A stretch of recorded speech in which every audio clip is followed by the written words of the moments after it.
मरबी रे भागा बहान लिख के भेजल कऊ। अरे देखी के हमर लुक रे बेटा थर थर करबी रे रे सुन। अरे देखी के हमर लुक रे बेटा थर थर करबी रे भागा बहान लिख के भेजल कऊ हमरे हाथ से मरबी रे भागा बहान लिख के भेजल कऊ हमरे हाथ से मरबी रे समझली। भागा बहान लिख के भेजल कऊ हमरे हाथ से मरबी रे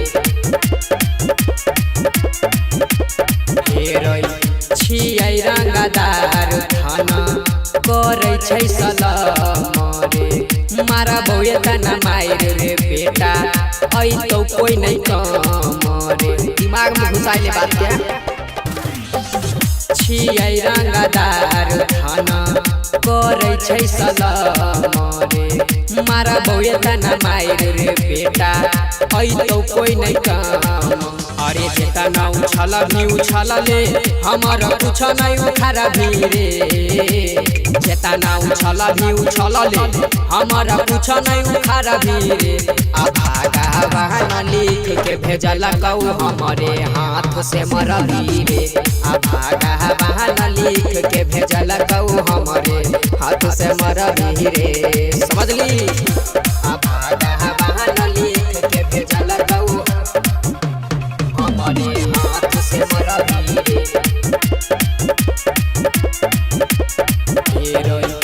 बिरजू के आगा रे बेटा गलत नहीं तुरदा रे मुर्गा के जैसे रे बेटा करबऊ हलाल रे काट गई तो ले कुछ निकाल समझली।